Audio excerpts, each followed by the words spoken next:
everybody, and welcome to the Aquatic Morning Show, where the Aquarius go to be in the know, right here at your Aquatic Morning Show. Good morning, Miss Brooklyn. Good morning, Mr. Ben Ochart. Good morning. It is so glad to be able to finally get my schedule and your schedule together so that we could have you on the show. That's right. We're both very obviously very busy. Yes. And then I made a mistake and had two people book. Well, me and Miss Dee Dee. Anyway, it happens. But let me run through and say good morning to everybody so we can get this show on the road. Miss Victoria Lee Creates, good morning. She says, good morning. It's early. Setting up shop. Oh, Mystery Snail Guardian. Snailed at ABC Aquatic Biotub Creations. What's up, Fish Fam? Jennifer Weaver and Snails and Scales. I'm so glad. I love that name. It's so close to mine. It just makes me giggle. Amazon Research Center for the Ornamental Fishes. Dr. Amazing. Good morning, Dr. Anthony. Driving and listening. Paul McCarthy, good morning. Good morning, fishy people. Mexicali Fish Keeper, good morning, everyone. I got to grab my glasses. Don't know where I put them. Anyway, Gina's Reef, Bigfoot Fish Tanks, Paul McCarthy, Big Whips World. Let's see. Rolling, rawhide. Think I gotta get to the bottom. Everybody's saying hi to everybody else. Dennis Christensen, good morning. Seth Brittingham. Oh, here we go. Brittingham, right? Not Brittingham. I always want to put that extra syllable in there. Brittingham. Good morning, Seth. Geek Boy, good morning. Eric Wyrock. Melvin's Reef.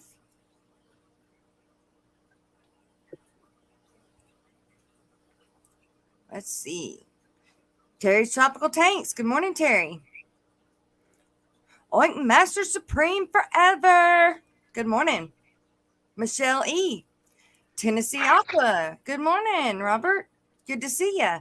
3G. There's Greg. Good morning, Greg. Let's see. Miss Lori is our coffee cup sponsor. I just haven't gotten it on my coffee cup yet. I got to tape it on there. Mike's Aquatics and Things. Mississippi Hippie. I need to talk to you, girl. Nano Aquarium Guy.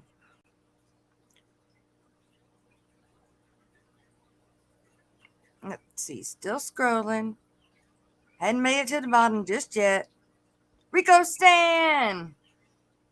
Okay. I think I made it to the bottom. If I missed you, please say, hey, Jess, you missed me. And I will definitely say good morning because we don't want to miss anybody. So this morning, you guys, we finally get Mr. Ben Ochart. Mr. Ben, to my knowledge, is a cichlid man, right? Well, it was Cichlids originally. And the name still that I'm known by very often is Ben O. Cichlid. But the truth is that I'm actually looking directly at Mr. Mustard, a mustard gas blue betta. Ooh. And next to him, I have a what you'd refer to as a planted community tank with rummy noses and lemon tetras. Yeah. And then here are South Americans to my left, and then behind me you see the big beasts, which are the African cichlids. So I've diversified quite a bit. I have a snail named Gary. That's an important part of my life now, and so things are changing. Now, Gary's the snail is off of that movie, right? SpongeBob. There is a snail named Gary in SpongeBob. That's right. Isn't there another? There's a snail movie though. I thought Racer Turbo. Isn't there one on there named that too? I'm not familiar with Turbo, but we were big SpongeBob fans when my kids were younger. Okay. I can't remember. I hear you. Well, that's a good name for a snail. I put a video out on him. He escaped, and I found him all dried up on the floor, and he came back to life. Yep. They will do that. We were told as long as they close their foot and they have a little bit of moisture, they can live for days outside of an aquarium. Yeah, he was rock solid on the bottom, and I thought that was a sign that he was dead, not being familiar with snails. And I was just, I had the lid open on the, on the bin, the trash bin, right? And we put him in a glass of water and see what happens. And the next morning, he was out and about. I did that with a killifish.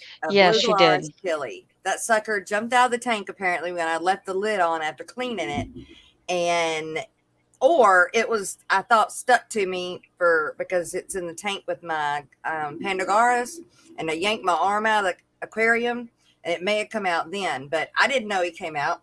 The next day, we're talking 16 hours later, my husband finds him. Actually, I found him first, and I thought he was all dried up and dead, so I was going to come back and pick him up in a minute. Joe goes over there and picks him up, goes and puts him under, rinses him off, and he starts moving. And we just went and chunked him in a tank, and that son of a gun is still alive today. It's amazing. Yes. Lucky fish. Imagine if one of us was under the water for 16 hours, what condition we'd be in. We'd be gone. Gone, long gone. Yeah, long gone. I think we're gone after like 6 minutes. Mm-hmm. Yep, for sure. Joe Shrimp Shack, good morning. He said, Brickley, you're on alive. Yeah. She is helping me out this morning. I wish I could see the chat. Riddish Doss, I hope I say that right. Glad you're here, though. Jay Oliver, good morning. Good to see you. So, Mr. Ben, you have been into fish for how long? Well, I started when I was about 6. Okay. So that's a very long time ago. And about 61 years ago, I guess. But what happened is my parents, I don't know where they found this 5-gallon tank. They used to go to yard sales and auctions and things like that when I was younger. Mm-hmm. And they'd show up with stuff. Oh. And one day they showed up with a 5-gallon aquarium. And it was one of those aquariums with a metal frame and a metal hood. Yes. And you have to go like to an antique store these days to see them. If you put a regular bulb in the hood would get so hot it would burn the flesh off your arm if you reached around the tank. So you had to be sure you use those special long bulbs, which of course I didn't know about. But had a rasbora in it, a neon. I still remember the fish that were in it, and I was just completely fascinated. That's cool. Then, of course, not knowing anything about fish care, I promptly killed them all off. But it did spark a love for the hobby. And then I was away from it for a long time because I was on the road working a job that required me to travel. Okay. And then I gave a tank to one of my kids as a present. They went to college. I got the tank, and it was all started all over again. It can never have just one. Never can have just one. Oh. So in that one tank that you got from your son or child when they went to college, what was in that tank? Well, it was community, and then I converted it to discus. Okay. Ooh. And I had these. I grew out some real nice discus, but there's only so much you can do in a in a 29-gallon tank with quarter-size discus that start putting on size. You start to get into a problem, right? With so I had to make a choice. I said, okay, I'm going to upgrade. Do I want to upgrade into discus? And then I made the decision to sell off the discus and go into African cichlids. Wow. I would have made the other decision. I would have been to the discus. I would love discus. Oh, I still love discus, but and plan at some point in the future to get back into them. But I started watching YouTube videos, in particular folks like John Hudson over at KG Tropicals and stuff. Yes. And I just became fascinated with that particular kind of fish, and made all the mistakes people make in the beginning. Of course. Wrong combinations of fish, mixing lakes, not really understanding aggression, things of that nature. And but I went into a 60-gallon, which when going from a 29 seems ginormous, right? And then that went to the 125, to the 150, and now a 90, a 210, 255s, and I'm staring at a 300-gallon that I'm about to set up. So, wow, what's going to go in the 300? I'm going to toss a coin, either the South Americans that I have some viejas that are getting pretty big, and I'd like to have a lemon or a red tiger Oscar, maybe a albino Oscar, things like that could go into 300. Or if James Largo over at the Cichlid Shack, who's one of my channel sponsors and provides me with cichlids, if he has his way, the African cichlids will go into the 300. That's what he'd like to see. So, wow. And he is a voting board member of the channel. So, well, hey, that always helps. I wanted discus a while back and was on the path to get them. Like had them picked out, who I was getting them from, everything. Just to hit the go button, and I just kept holding back. And it's not that I'm scared to do it. I'm going to do it. I just don't feel I'm already overloaded right now. So I feel if I add those to them at this moment until I get moved out to my fish room, that I'm going to put myself in a position of getting burnt out very fast. Oh, yeah. And so I'm in that limbo phase of I really need to get out into the fish room. So have you ever had in your wisdom years been at that point where you were just like, okay, this is too much. I'm at a breaking point. I just need to slow down. I've had so much interaction with so many fish keepers that have gone through that I've been really careful to sort of throttle my growth. Okay. With regards to tanks and things of that nature. Well, I actually had a video on fish keeping burnout that I released, and I talk about that. I talk about how when you sort of make that transition from really having a lot of fun and enjoying it, it starts to feel like work. Yeah. And that's the point where you really need to step back and go, okay, maybe I've gone a little bit too much, too far. Now that was more an issue for me when I was working. After we relocated from California to Tennessee, I'm technically retired, so I have more time for my tanks. I'm not sure I could have supported what I have going on right now when I was working. Right. And certainly when the kids were younger, that would not have been possible. So yeah, burnout's a real thing. And I've seen people leave the hobby. I've had people tell me that they came back to the hobby after watching some YouTube videos and becoming re-inspired. But the reason they left originally was because it stopped being fun. It was too much work. And so I'm like this project I have going on right now with this 300, that's going to be possibly a limit for me. Yeah. Even though I'll share something with you I haven't told anybody yet. The space behind me is 8 feet wide, where I have these two 55-gallon tanks. You can see them. There's two 55s behind me. Okay. One has South Americans, and the other one, they both have South Central Americans. All right. We have rainbows, red spotted Severums. There's even a little green tear in there. And then the other one just has a vieja Zonatus living all alone, who's just a little bit of a jerk. Are you saying a vieja? Vieja. Vieja. Like an old lady in Spanish, it's pronounced vieja. It makes me laugh because, when we think of somebody that's kind of, like we say, that person's just an idiot. They're a yeah. So that's making me giggle. It's a little different.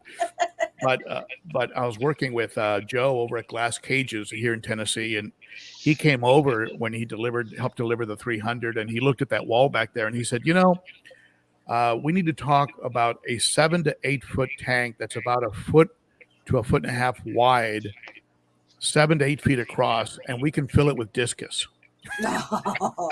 So can you imagine a tank behind me here? A tank behind me here that takes up the entire wall. Yeah. Full of discus. That would be amazing. Yeah, it would be. Hey, it looks like you got room to go above those tanks with something. Yeah, that's right. So I may go back to my discus roots at some point. Well, have you ever been a nano aquarium guy? Well, only when I was very, very young, and then recently I did have some celestial danios and some purple pencil fish. But they didn't make it. They were just little guys that I got through the mail. Yeah. And unfortunately, they didn't make it. I have a few little embers right now that seem to be doing okay, and they're probably what you would call a nano fish. 2 of them disappeared. I'm not sure if I was rehabilitating a green tear, a little teeny 1-inch green tear that I got from Brandon, the blind fish keeper. Yes. He was being rehabbed in that tank. I'm not sure if he ate the embers. Well, he is a terror. Yeah. He is a the terror. Little amber tetras. Yeah. Little embers. Yeah, they're teeny. Yeah. They're like, I don't know, under a half inch. Very cute. Mm-hmm. But I don't know. Would you consider lemons, or would you consider cardinal tetras? Those aren't really considered nano, right? Yeah, I think they are. Anything that can so my definition of nano is anything that can fit in a 40 breeder and below. Yeah. Okay. Yeah. So you could say I've got like some nanos, and I've got some the rummy nose, which I love rummy nose. They're so cute. Well, they're nano. Yeah. Yeah. So I've got 3 of them in there, and they're schooling around. And anyway, I'm in the tank right directly across from me. I have a little 8-gallon. It's called a Horizon tank by Higer. It's got a couple cherry barbs in it. Oh. And a bunch of plants. Okay. So, and they just harass each other all day long. I don't know why. So. Right. Hey. Barbs.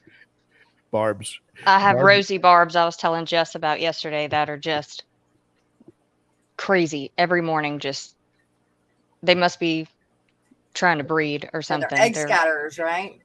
Yeah, something like that. I believe so.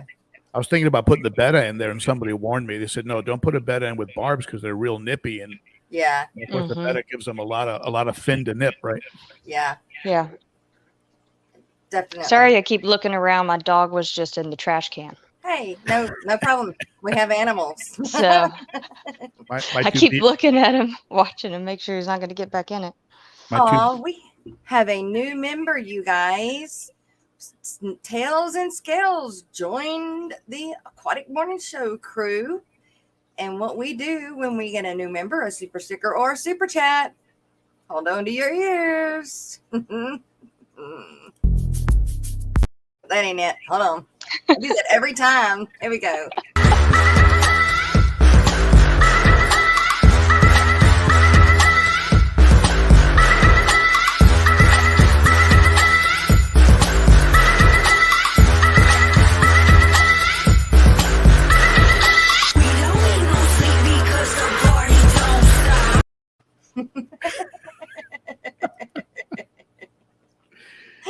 Thank you again, Tails and Scales. Did you make that yourself? I did. Yeah, and that is actually me in the very beginning.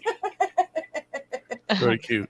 I have to tell you that story behind scenes, although everybody else already knows it, but it was a fun night. Let's see. Mr. Aquatic News, this says hello, and wait, what's up? John, did you continue playing? They're talking in chat, but there is somebody that has a question for you. Whips World says, hey, Mr. Ben, if you were going to put together your perfect African cichlid 55-gallon tank, what would you put in there? And literally asking for a friend.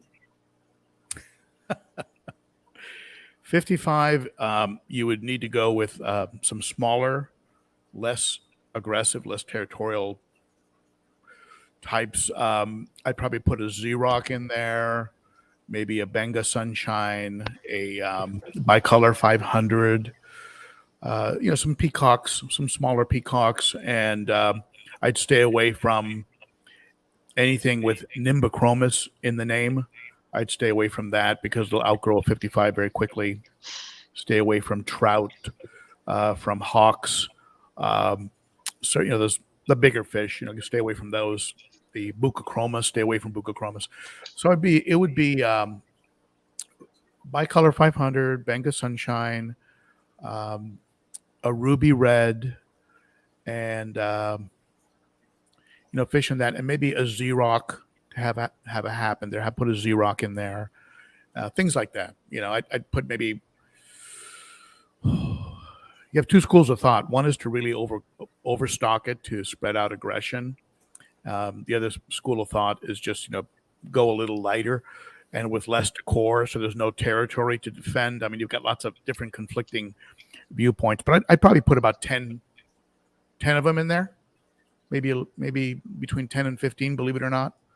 And just to spread out the aggression, I put 2 canister filters on there, or a canister and a hang-on back, and that'd probably be my strategy on it. So Kenny was saying, I think when we were talking about the Betta or the Green Terror, he said put some ant tetras in there. Ant tetras? Ant tetras. Wow, never heard of those. Me neither.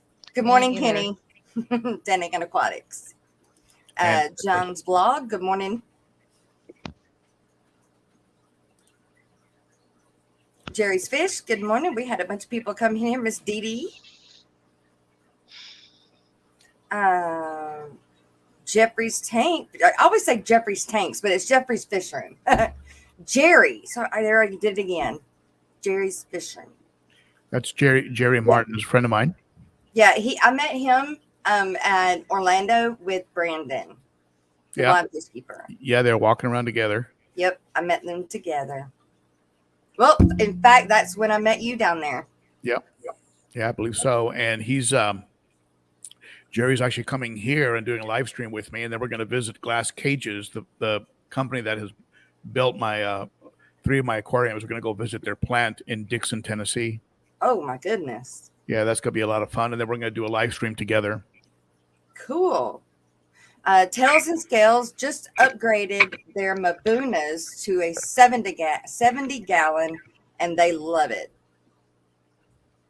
Mabunas are really cool. The probably one of the best tips I heard about Mabunas was to not build your cave work strictly horizontally, but start to build it upward like condominiums, because they love their caves, but folks only use the real estate on the bottom.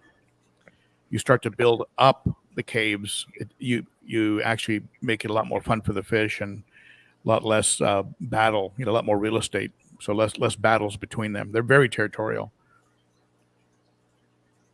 Stephen, good morning.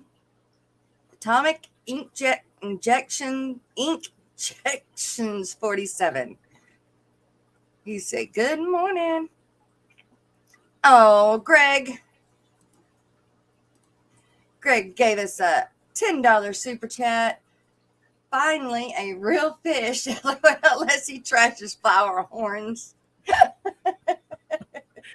No, I don't think he trashes flower horns. Sorry, no refunds. But here you go. I did it again.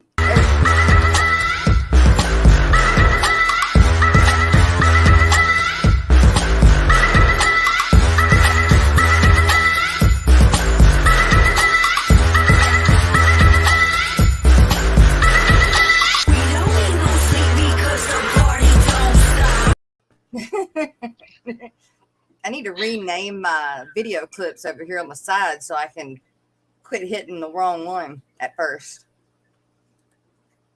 All right. Thank you, Greg. It's really appreciated. Very much so. You know it. All right. So, Mr. Ben, some personal questions. What did you do for a living? Or do for a living? Are you retired? Yeah, for years I was a business consultant. We were consulting CPAs, dentists, doctors on how to run the business. They're trained in their specialty, but they really have no idea what they're doing with personnel and hiring and things like that. Right. So I worked with a company where we would help them with hiring and structuring pay and incentive-based pay and things like that. So did it for about 33 years. Wow. Before that, I was in software and for about 6 years. But I was doing some speaking and also some sales is what I was doing during the bulk of those 33 years. Mm-hmm. And then when COVID hit and we were already contemplating relocating for a variety of reasons, mostly because my daughter had moved here to Tennessee with her husband, pursuing a musical career. Oh. If you look up Highland Kites on Spotify or any music service, really, Pandora, anywhere, that's my daughter's group. Okay. And Highland Kites, great sound. And I'm not saying it just because I'm her dad. But we came here and with the hope that we were going to have a grandchild someday, and she came through. We had our first grandchild last September, and so it's worked out really, really well. I love the way you said that. Yeah. She came through with it. She came through. I mean, we weren't going to push her, except for an occasional comment like, Grandpa's getting older. Your babysitters might not always be here, But, that's what Rico says. He wants grandbabies, and they're just not ready for him yet. Yeah. His kids, but not him. Yeah. He's dang sure ready for them. Mr. Aquatic News, good morning, and is asking Mr. Ben, you recently purchased a huge tank. What will you stock in there? Which I believe we were talking about the 300. Yeah, I'll give you a little glimpse of it. It's right here.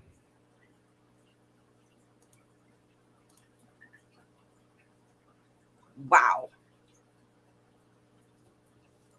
That's a big tank. It's 7 feet across. That's a big tank. And it's about 30 some odd inches front to back and about 30 some odd inches tall. It's a monster. Took 7 of us to get it onto the stand. Weighs 850 pounds, made with 3 3/4 inch glass. What? With a reinforced Euro braced bottom and top. I mean, it's just a beast. But I'm 60-40 right now in the direction of transferring the African cichlids to it. 60-40. Mm-hmm. But I'm not sure yet. I found this beautiful piece of driftwood, and I guess I could put the driftwood in the 210 if I had to, but I'd probably have to cut it a little bit. But I think it would fit in the 300. But anyway, it's. You could do a good scape with that, yes. With those dimensions. That's right. Yeah, and this piece of driftwood is about 4.5 feet long, with parts that stick out 3 to 4 feet. I mean, it's just a gorgeous piece of wood. I think part of it was root and then tree. Anyway, I found it next to a lake, and I'm in the process of power washing and disinfecting it. But I'm not really sure at this. I'm still sort of. I just at this stage just want to get the plumbing done, and after the plumbing is done and tested, and then I'll decide what to do. Because if I decide to put cichlids in there, I'll probably go with an aragonite and crushed coral in the substrate to make it a little bit harder, a little bit higher pH. If I decide to go with the South Americans or something else, I'll probably just go with regular sand, maybe some pool filter sand, maybe some blasting, black diamond blasting sand, something like that. If you go Carib Sea and you're paying $25 a bag to put the substrate in that kind of a footprint, you're going to pay a lot. You're going to pay $300 just for your substrate. And you have a recent video on you going and looking for substrate and how much the cost of all that is now. And yeah, it's gotten ridiculous. I mean, so you're better off going to a to a hardware store and just picking up something that's compatible, that's not going to be releasing a lot of silicates. You don't want to have a big brown algae explosion, so you don't want to get something that's going to release a lot of phosphate or anything like that. But or silica rather. So, Now, but a black diamond blasting sand, maybe pool filter sand, something like that'll work. I like the blasting sand. I just got it recently, and it's my favorite so far. where did you get it from? Tractor Supply. Did you? Okay. Mm-hmm. Yeah. The Tractor Supply. Home Depot. Yeah. Home Depot doesn't have it. Now, I got Tractor regular, Supply. but not black. Is yours glass? Is it a glass based? Or I know they have glass and they have a coal based. They have different types. I'm not sure, Steven. Can you? I don't know. But I know I got the medium sized grain. Yes, that's what I would get, medium. This isn't the blasting sand, but I set up 3 recently, and they are, and I love it. You it looks clean, and it's a good grain size. Like even with the gravel back, like it doesn't pick up a lot. I can just go right over the top, and it's not like the pool filter sand, which I've tried before. It goes right up the gravel back like very easily. But yeah, it looks very nice. I like it. So yeah, that's really good to know. Mr. Aquatic News says, Ben, with a tank that size, it's good. You're retired. I could actually retire inside that tank. Actually. Right? Oh, Joseph Stanley, I'm late. Can you start over? No. There is replay, though, Joseph. You know that. Hippie John, the fisherman, good morning. JS Vlog says, you can do a good scape with any size tank if you understand the scale and perspective. Mr. Aquatic News says, Beno chart sounds like a plan. Let's see. When you were setting up your tank with the blasting sand, did it clean up easily, or did you have to rinse it a lot? I put it in a 5-gallon bucket and in different batches, and I used a concrete mixer with my drill and the water hose, and it didn't take very long at all. I would just have the water flowing in it, and I'd mix it up with the drill for like 30 seconds, come inside, go back out, mix it up again. And then once the water was clear, that was it. I just dump it out and it was fine. So okay, good. The first time I tried in my bathtub, and that was a bad idea.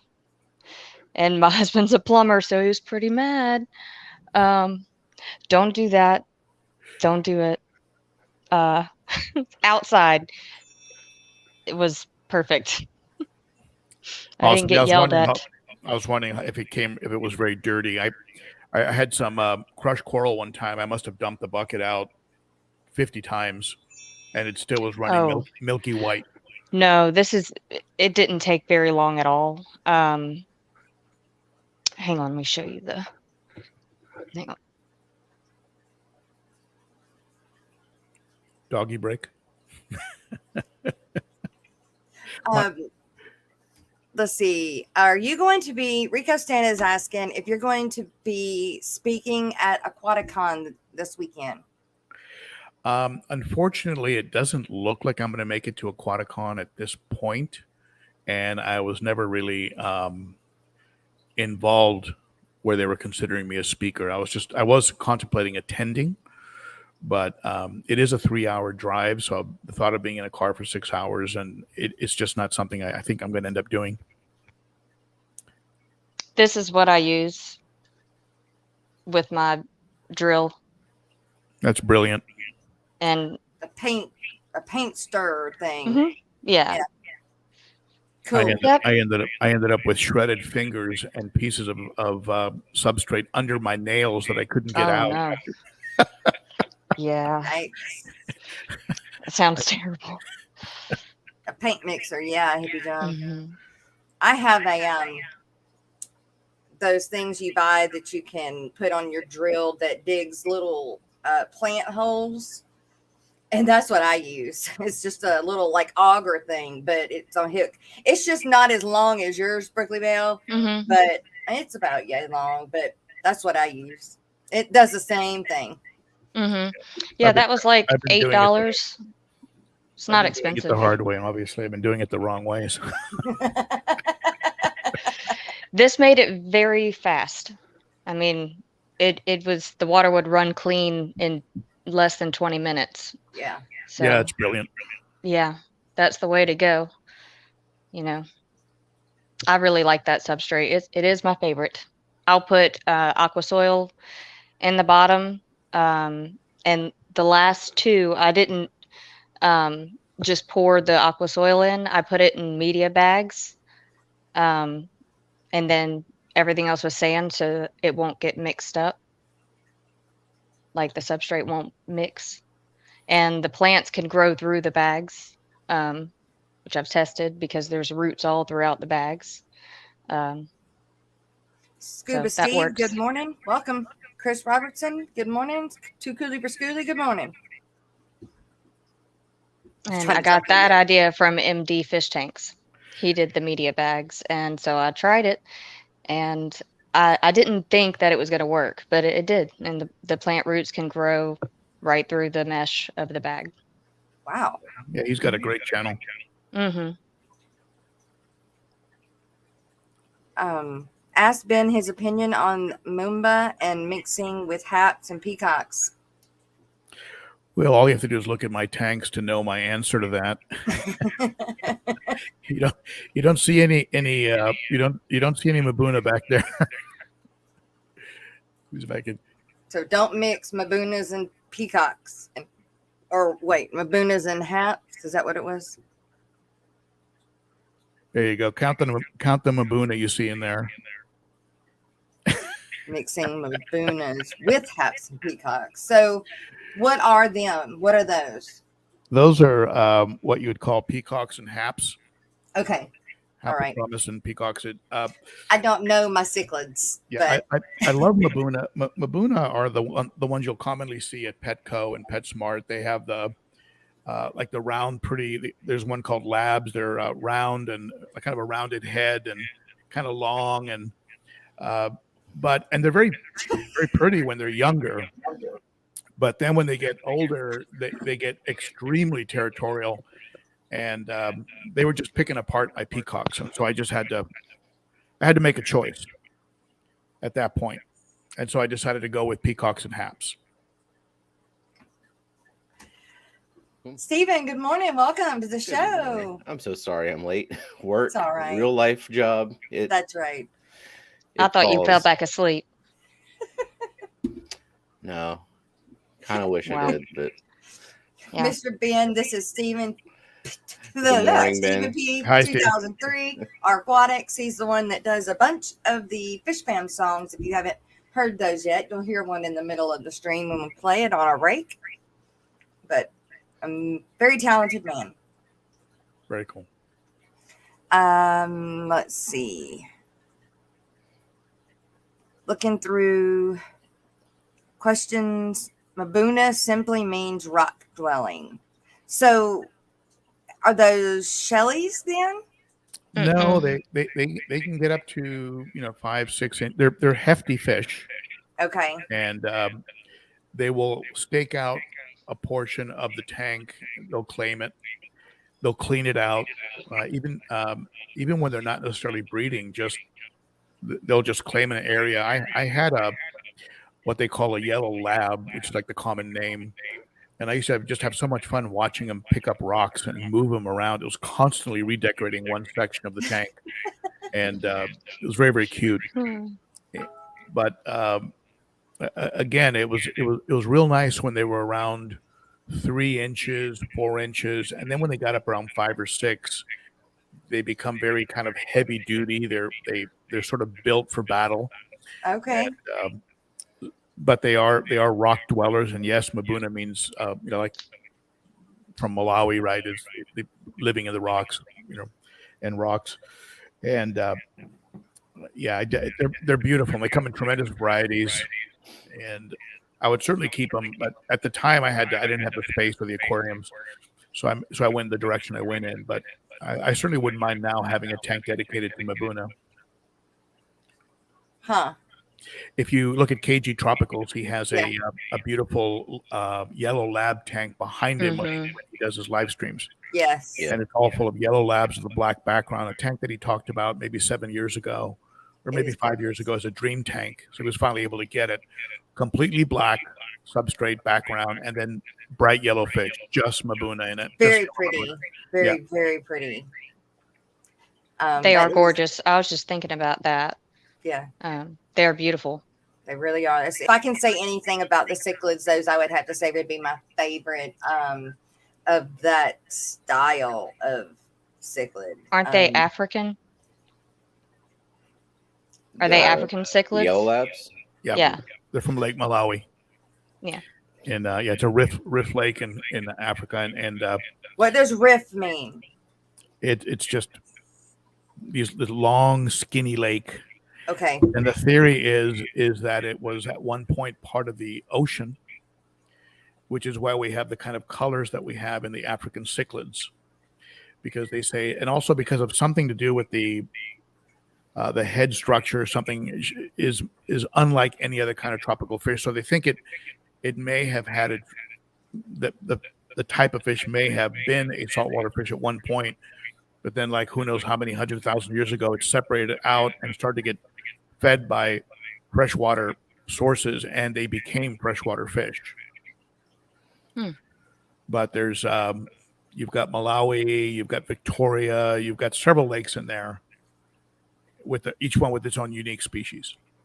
Wow. Mm-hmm. Yeah. You have a blue light.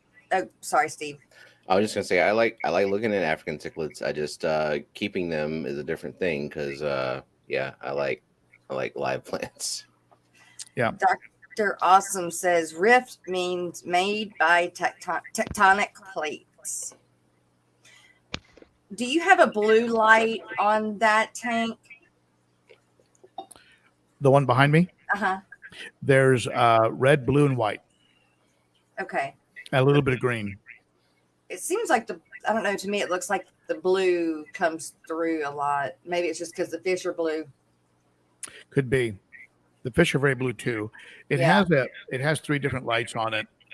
It has what's called a Higer, which is now it has a brand of Higer called Aqua, and that one is red and I think red, white, and but it's set in the spectrum you can use. Whereas the other ones you can play with. The other ones you can increase or decrease the red, white, or the blue. And you're right, it seems to be coming through a little bit more blue, I'm noticing, from behind me. Yeah, it looks like it.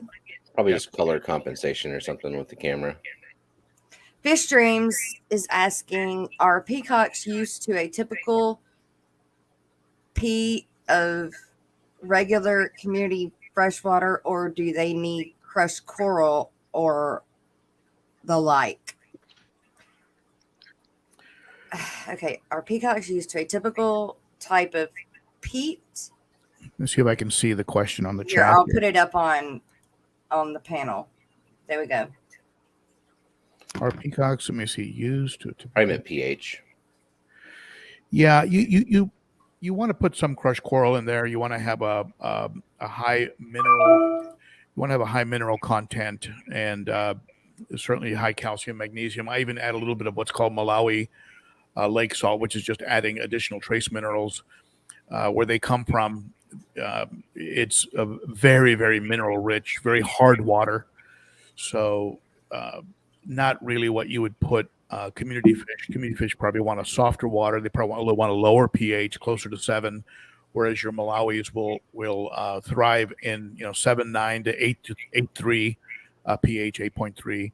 So I wouldn't consider putting them in even though I'll tell you this, they are very adaptable, and people do they'll throw a Malawi, they'll throw an African cichlid in a tank that doesn't have special parameters, and the fish seem to do okay. If you wanted to breed them, you'd probably have to get much more precise control of the parameters, but they seem to be very adaptable. They seem to have a wide range. They're very rugged. They can take a little bit of abuse, and so in that sense, I think you'd probably be okay. But that being said, don't ever put them in a community because they will wipe out your community. They will see the community as food, and they will eat it. So don't put them in a community tank ever. So what is the source of the high pH in the wild there? Is it like I've read that it's like a lot of old ancient crustaceans that are lining the bottom of the lake, and then I've also read this limestone. I just don't know what the actual source is. Like, is it like very magnesium heavy or is it calcium heavy?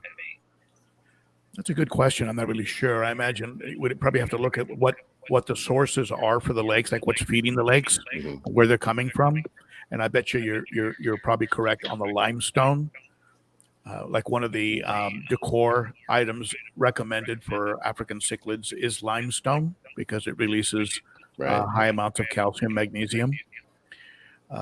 But yeah, you probably have. There are a lot of crustaceans. You can see it sometimes in videos of the lake. Not a lot of plants. The plants seem to be along the edges, not too much in the actual open swimming areas. It just seems to be water and sand and rocks. Yeah. Yeah. So it's yeah, that'd be an interesting study. The truth is that very few of us these days are getting a hold of fish that are that have been anywhere near the lake for probably 200 generations, right? Yeah, homebred, locally bred. Every now and then you'll get a hold of what's called an F1, which means its parents were from the lake, but usually they've been living in local breeder water for quite a while. Right. Are y'all hearing a reverb again? Or am I the only one hearing it? I do hear it. You do hear it? Hey, Brookie, whatever you did earlier to do that, can you try it again? It's real low, though. Oh. Okay, maybe. Nope, it's still there. You're hearing it from me? I hear it on my end. From. It's completely plugged in. Is it me?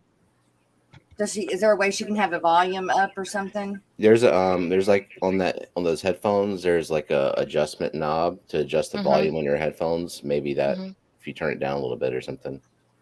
Did it do anything? Let me see. Testing. Yeah. A little bit. So.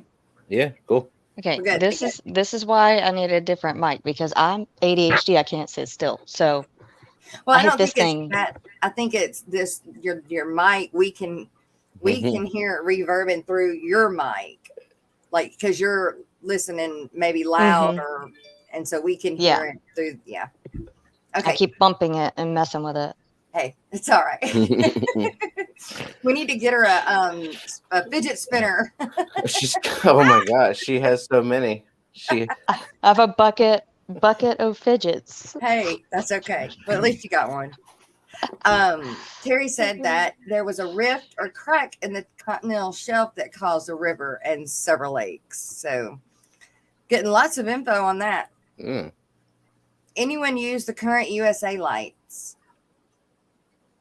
Not I. I was looking at it, but I went with the Phoenix Planted Plus for that one. MNC Aquatics, good morning, and Craig Dogger, good morning. I have the current USA background kit, but I don't have the overhead light. Glassbox Hero, he says parts of Lake Tanganyika even get up to 9.7 pH. That's high. Yep. That's really high. Is there any that have ever gotten up to 10? Like, is that the max? I'm just wondering. Don't know. Yeah, I've never heard of fish that go in 10. 9.7 is pretty close. But it's hard for me to keep the pH up because of my tap water here in Tennessee. Right. I'm having to add. I've got bags of crushed coral in the sump of this tank here, and the substrate's all aragonite and crushed coral. I need to add that to my saltwater tank. Bad. I need to get mine up. Bad. Yeah, a little bit of crushed coral will help. My local fish store had a 3-pound bag for a few bucks, which was shocked me that I could find it at all. Right. And so I snatched it up and put it in a mesh bag and just put it in the sump. Right. What's the KH of your tap water? I'm sorry? What's the KH of your tap water? Surprisingly, really low. It always measures out low, and I don't have an exact number for you, but it's on the low side. So again, that was before I added the crushed coral. I'm going to check it again now, but.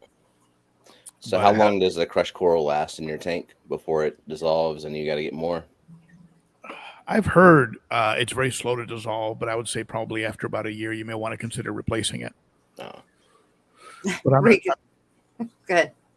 Yeah, I'm not really. I haven't really noticed. Like in California, I ran a tank with crushed coral for 4 years, and I never had any real fluctuations on pH. So it's not sure if it exhausts as quickly as some people. Certainly not as fast as the people who sell crushed coral would want you to think. Well, I mean, it depends on the pH of your tap water as well. Like if your pH is already alkaline, then it's going to take a long time for that crushed coral to dissolve anyway. That's right. Right. In California, I was getting perfect African cichlid water out of the tap. Nice. Yeah, here in Tennessee, it's a little bit lower pH and almost a 0 KH.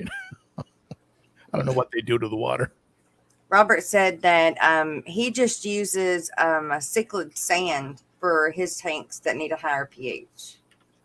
Yeah, the Cichlid Sand you can get like from Carib Sea and people like that. That's basically aragonite, maybe some crushed coral, some shells in there, stuff like that. That's what they call Cichlid Sand. Usually, what I had in California was Carib Sea Cichlid specific Eco Complete. I think they called it, but it was just a bunch of shells. Oh, Doc says soda lakes and some of the high temperature streams can get above 10 pH. Wow. Dang. Yeah.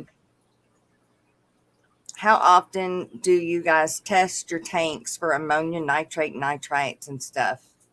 Not unless I see a problem. My answer. I probably tested some. I'll go like maybe once a month, throw some strips in there just to kind of keep an eye on it. And let's say I'm real busy one week and I'm contemplating skipping a water change. I'll do a quick test. And if my nitrates are between 20 and 40, I'll say, okay, I can go another week, as opposed to doing a routine weekly water change. If I'm like jammed. Otherwise, I like to freshen it up, with a little bit of fresh water every week if I can. Yeah, right. I just change water on a schedule, and I don't test very often at all anymore. Yeah, I keep most of my stuff on a pretty much scheduled as well, and so I don't test unless I see an issue. Yeah, me too. Yeah. Or I make Steven test it.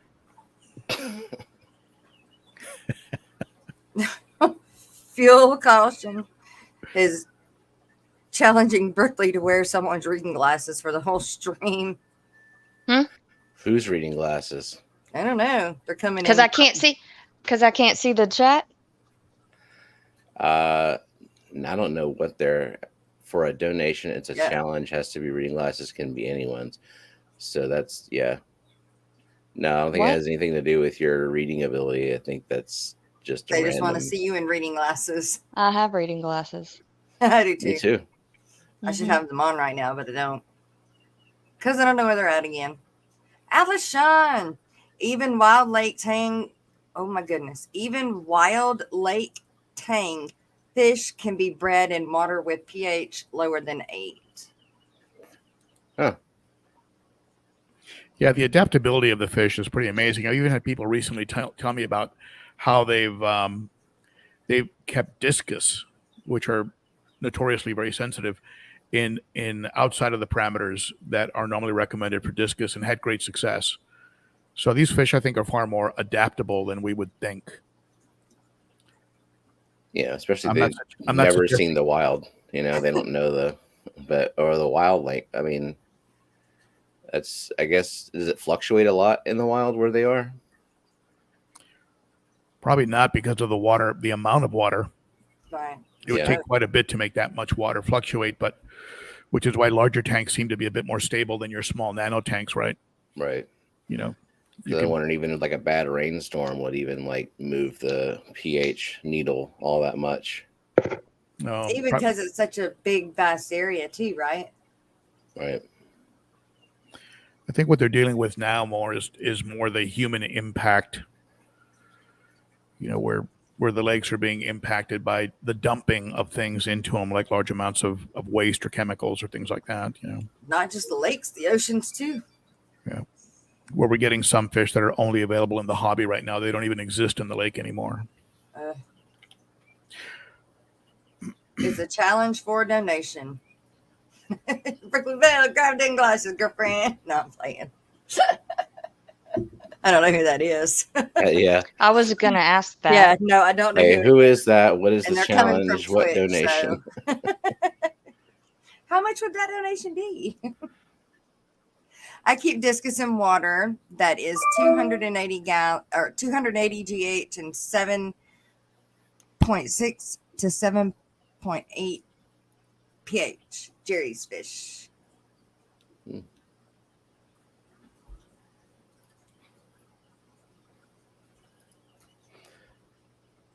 So, Ben, have you successfully kept live plants with any of your African cichlids?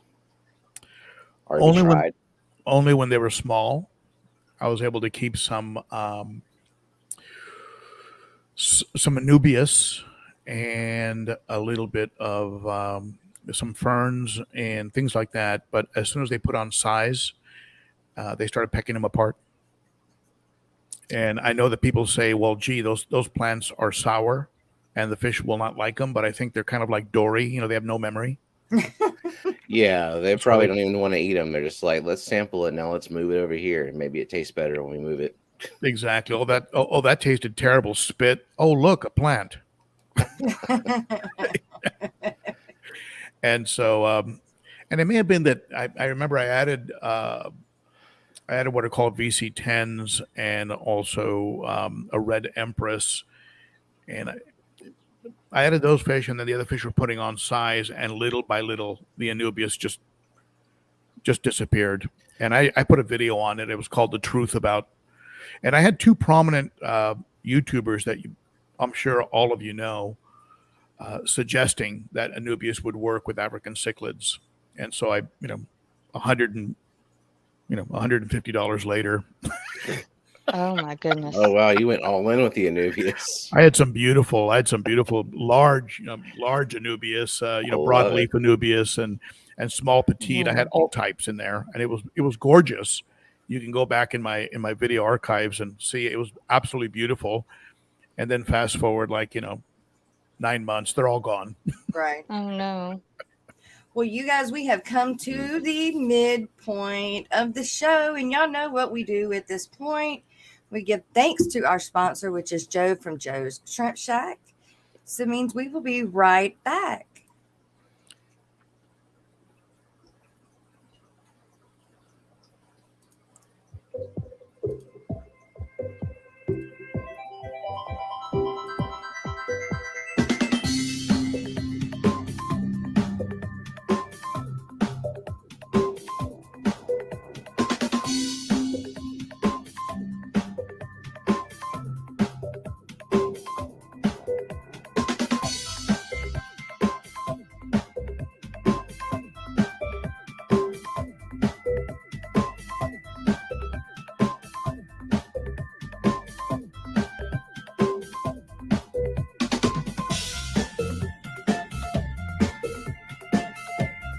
Jeez.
All right, and we are fixing to play our song. I can get it pulled up. Give me a minute. I'm slow. It's not one to work again. Steve, I need you to help me clean out my computer. It's going slow. Well, it's just a matter of deleting files, I guess. Yeah. Or startup items. I don't know. Okay. I use a thing called CC Cleaner. Hey, Fish Tube, Steven here. Steven sorry. 2003 Aquatics. Hey, Yeah. that's me. That's you. But I need to get to that right there. Okay. There we go. You're not sharing. I'm trying.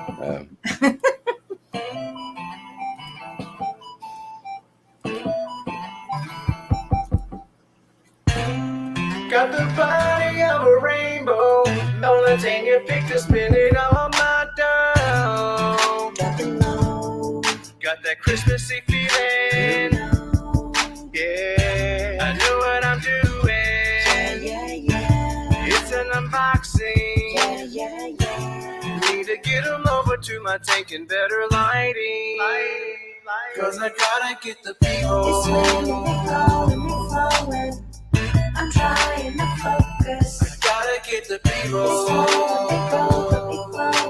Time for a close-up and some more. I gotta get the B-roll. I'm trying to focus. I gotta get the B-roll. Time for a close-up and some more. I gotta get the B-roll. Out of all the rainbows, they're the hottest. Liking the way they're gonna look when I see them grow. I can't wait for that color. Yeah, gonna go in my 90s. Looking awesome and shiny. Now I got them over to my tank and better lighting. Cause I gotta get the B-roll. It's swimming and flowing. I'm trying to focus. I gotta get the B-roll. Time for a close-up and some more. I gotta get the B-roll. It's swimming and flowing. I'm trying to focus. I gotta get the B-roll. Time for a close-up and some more. I gotta get the B-roll. Yeah, my 90s almost stocked up. Gonna get another type of rainbow in a little while. She's got my money declining. Yeah, it's always so exciting to do another unboxing. Then I got them over to the tank and better lighting. Cause I gotta get the B-roll. It's swimming and flowing. I'm trying to focus. I gotta get the B-roll. Time for a close-up and some more. I gotta get the B-roll. It's swimming and flowing. I'm trying to focus. Gotta get the B-roll. Time for a close-up and some more. Cause I gotta get the B-roll. It's swimming and flowing. I'm trying to focus. I gotta get the B-roll. Time for a close-up and some more. I gotta get the B-roll. It's swimming and flowing. I'm trying to focus. I gotta get the B-roll. Time for a close-up and some more. I gotta get the B-roll.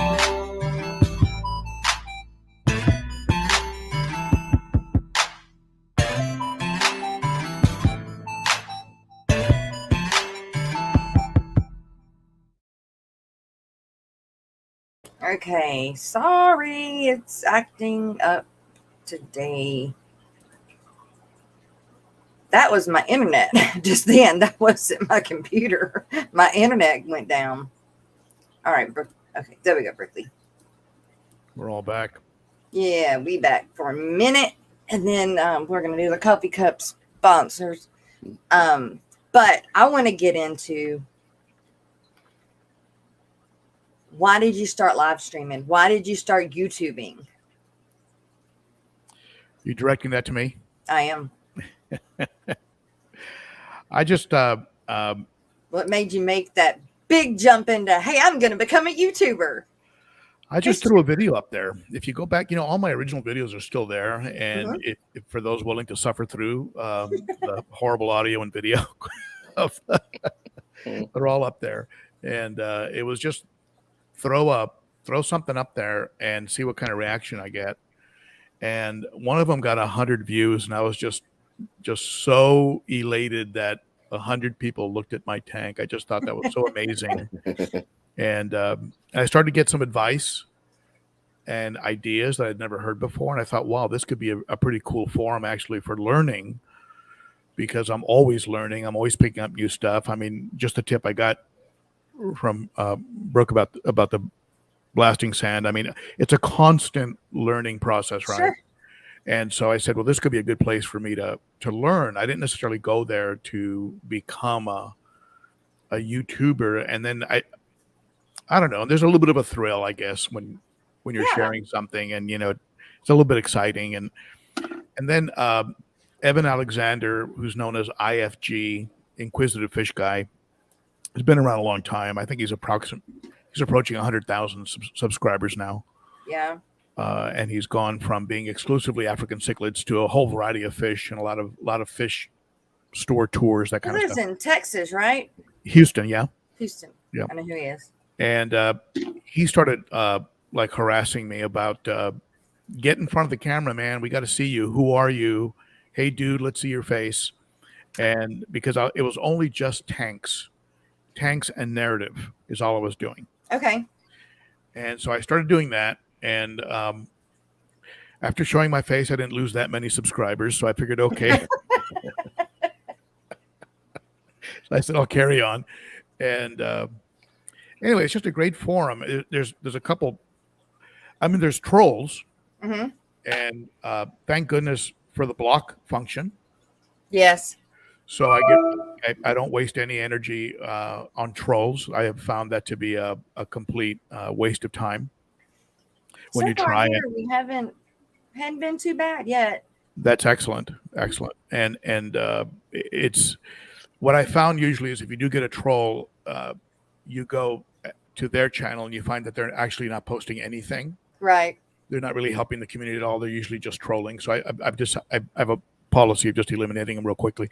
And then started making a lot of friends, and then started to get into a lot of dialogue with a lot of other fish keepers. And it's just started taking on more and more momentum. My family was supportive. I was heading towards retirement. I figured this would be a great sort of a side hustle and a gig, to do in retirement. Uh-huh. And then I had some folks contact me about sponsorships, things of that nature. And it just sort of took on a life of its own. It's just been a lot of fun. It's just been a lot of fun. Rico says, I like that Ben represents the older generation so well. They are quiet. There are quite a few of us retired folks in the community. That's right. There are a lot. The OGs. Brooklyn, is your mic working? Yes. Is it? Yeah. Okay. I'm making sure. Okay, because I kicked myself out somehow earlier. So I just I don't know what I did. Now, whether you want to become a successful YouTuber or not, YouTube is a great forum for keeping a video chronological sort of record of your fish keeping adventure. Whether you become a big channel or not, YouTube provides you a place where you could actually store a video record of your fish and your tanks. That is so why exactly why not use that, right? Yeah. I started out with a different channel, but it was with horses, and I would make videos of horses that I had for sale. And so when they wanted to see, what the horse could do, they would go and watch that video. That's how I started on YouTube, but it was it's nothing like this. Yeah, just for individual. Yes, exactly. In fact, I don't even know if those horses are still, I don't know if I still have those videos on that channel anymore. But that's how I started with that. But then many, many years later, I started this. How did you start you started doing videos before you ever started live streaming? The live streaming, was just an adventure I thought I'd try. And again, if you go to the original ones, you'll see upside down video. You'll see live streams that abruptly end and then restart. And it was just a crazy. But I think, and this is just my own, and maybe some of you would agree with me on this, but I think that as you get older, it's so easy to fall into patterns. And so you really got to shake things up a little bit to stay fresh and to stay mentally sharp, I think. So, here I am in my mid-60s thinking, okay, I'm going to learn a brand new video auditing software. I'm going to learn how to live stream. I'm going to learn how to, and I'll tell you, it really disrupted things. And there were times where I threw my hands up and just was so frustrated. Yeah. Especially with my video editing software. It drives me crazy sometimes. And more. What do you use? I'm using a thing called Vegas. I've heard of it. Yeah. It's Vegas. It's a, and it works okay. It works okay. If I could start over again, I'd probably use DaVinci. Okay. Something like that, DaVinci, they have a free version, which is feature rich. But once you learn a software, you become a little reluctant to change because you got to start the whole learning process over again. Yes. But anyway, I just thought it would be a good idea as I started to get older and retire. I didn't want to just sit somewhere and rock and sort of rot away. I just wanted to kind of stay fresh. And so I forced myself to learn about some plumbing, to learn about software, to learn about, and live streaming was one of those. And man, oh man, there were times that I was going crazy, but it's finally settled out. I use OBS as my live streaming software platform. Okay. I use a Sony 6400 camera as my broadcast camera. I use a microphone, a Yeti microphone, and so anyway, it's been a gradual process, but I'm really enjoying it. It keeps me sharp. Right, and you have your live stream is on Saturdays, and it's coffee with coffee and it's cichlids and coffee. Cichlids and coffee. That's right. And I've been people are suggesting I change the name because I've got a lot more than cichlids now. I might be limiting my audience with a name like Cichlids and Coffee because I get into the planted tanks, I get into the betta, I get into everything I've got in here. So, but it's Cichlids and Coffee, and it goes for 1 hour on Saturdays at 11 Central. I think the name fits you perfect. That's what you're known for, and we all have. Most of us have. If we've got fish, we have our niche, but then we do have a few other little species. So, I like it. Cichlids and Coffee. That's what it's known for. Papa Shrimp, good morning. And Bex is rolled in here. A few other people that I know that I missed, but good morning to you guys. So where are we going in the future, Mr. Ben? How are we going to keep up with you? I'm sorry, say again. I said, where are you going in the future? What's in the future for you? Where are you going? How are we going to follow and keep up with you? That's well, if you're talking about physically, I'm going to stay in Nashville, that's for sure. But the tank wise, I think eventually I'm going to have a tank. The future right now is completely focused on the maintaining of the existing tanks, of course, right, and also the setting up of the 300. And I'm not rushing it. I rushed a little bit on the 210, and it's funny now because now that I'm going back and revisiting the setting up of the sump on the 300, I'm realizing that I could have done a couple things a little different on the 210.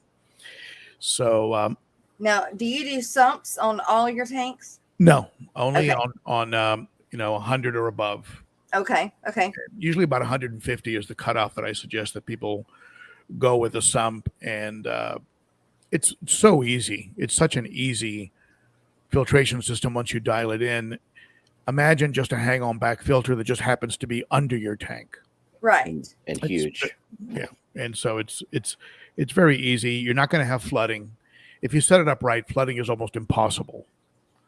So people are like, "Oh, you're going to flood," blah blah blah. It's if you're flooding, it's not set up right. There should be enough room in the sump so that if you had a complete power outage and the tank drained to the level that it can drain on the overflows, you wouldn't flood. Right. And you don't have to drill a tank or have a drilled tank to use a sump, correct? No, you can. They have what are called overflow boxes that you can attach to the back, just like a hang-on back filter, except they have hoses that run down and up. So they would go into. So it's just like a hang-on back filter, except the bottom of it has a drain hose that goes to the sump, and then you have a return pump from the sump, and it hangs on the back of your tank, so you don't have to drill. Okay. The two I have are drilled, and they're drilled. The 210 is not drilled for the return line. That's on a hook, right? Mm-hmm. It's got a hook return that just hooks over the back, which I like because your return is very close to the water line. So if you can't have a back siphon that's too serious, right? That's how my saltwater tank is. Yeah, it's a good way to go. Now the 300 is drilled, and the drill holes are about 2 inches from maybe 3 inches from the top, 1 inch holes. So that could actually drain back a lot of water in a power outage. You get a back siphon. So what you do is you put one-way valves. So I have one-way valves. So they basically will slam shut if water tries to go the other way. Yeah. Are they perfect? No, they will trickle, very slow trickle. So if you're gonna, if you have like an entire day of maybe a day and a half or 2 days of power outage, you got a problem. But you've got other problems actually if you have that kind of outage. Yeah. Or if you think about it, and you've got the return, and the lights go off before it starts back siphoning, just go and pull it up out of the water, then it won't back siphon down. Well, the truth is what you do on a return that is hooked over. Drill a teeny pinhole right below the water line. Okay. And then when the back siphon starts, it'll break the siphon almost immediately. Okay. You'll get the air in the line. Right. Okay. So that's like an old sumper's trick. I ended up putting a block. What you were just talking about, just a valve. Check valve, like a backflow preventer. Yeah. In my saltwater. The problem is with saltwater, we don't know if there was something metal inside that corroded because it won't close anymore. That's very common, and you have to actually replace them every now and then, especially in salt. Decided I'm not doing fresh, that. With fresh water, you get mineral and algae buildups, and that'll also compromise the valve. More. Yeah. But because I was having a big time problem with it when I was first hooking everything up and getting everything going, and for whatever reason something would happen and the pump would shut off. I don't know, just many things were happening, and the sucker kept overflowing until I got it all figured out. Let me grab something, I'll show you. Sure. Is there like a different material that you could use that would be, I don't know, more long term for that? I'm not sure. Well, my husband might know. Here's the valve. It's a big one that I used. Yeah, this is for a 1-inch line. And if you're plumbing them in horizontally, you have to make sure that you have the right side up. You can't just put them in any old way. Right. But the reason I like this one is because you have unions on the end. Okay. So with these unions, you can just take it out of line. Yeah. And give it a good cleaning, and then put it back on real easy.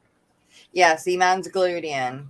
Yeah, and that's what this one. Well, this one here has a barbed end that goes into a vinyl tubing. Yeah. And so it's a bit of a hassle, but you can take the one off of this one and clean it as well. But these unions are the best way to go.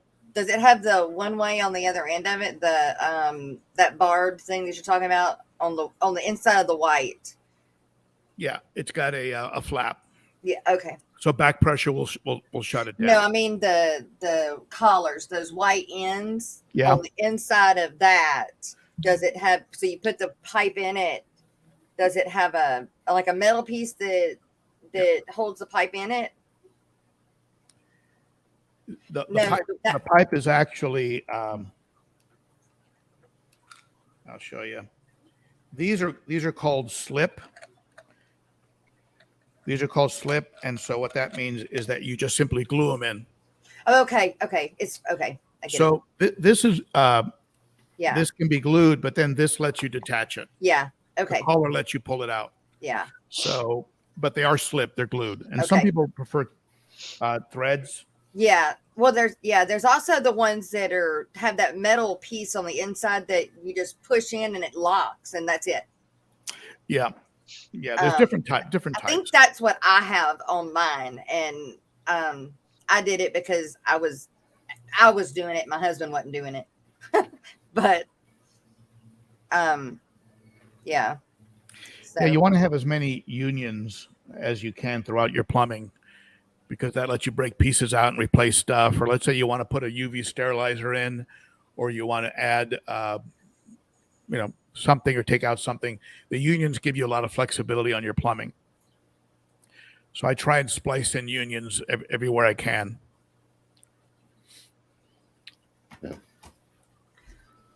Well, you guys, real quick, I want to do the coffee cup sponsorship, which is this right here. I drink out of the coffee cup all morning long.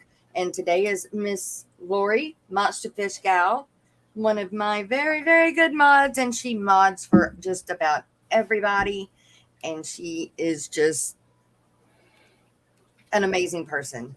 And so she is definitely one of the Coffee Cup sponsors and is a Coffee Cup sponsor today. If you would like to become a Coffee Cup sponsor, just email me and we can go over that. It goes for 4 weeks or pretty much the month. And then we also put you in this little video that Miss Dee Dee made.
All right. Mr. Ben will be back in just a moment. So I think it's a good time to do fish history and scientific news with our very own Alex from The Secret History Living in Your Aquarium. You guys, if you're not subscribed to this man, you need to be. He is one of the smartest people in the YouTube or FishTube family and history man. And if you need to know it, he knows it. So he gives us a little history lesson every day. Hey everybody, welcome to Fishtory episode. Sorry, I thought I had it already done again. And other things like that. So when you're taking a shower, especially in some of these that was a long one, so yeah. Add some chapters, Alex. Come on. I know. Scraps, all sorts of stuff on their website that you can check out. Which is silentamazon.org. They're also eating that. Some of them specialize in. I'm sorry, y'all. There we go. Scientific studies. It's historic events. It's interesting news and information from the aquarium hobby, freshwater and saltwater, a little bit of everything. But what I want to talk to you guys about in today's episode is a new study that was called Turbulence from Spawning Fish Keeps a Healthy Circulation in Coastal Waters. And it was published April 7th, 2022. And it was performed by the University of Southampton.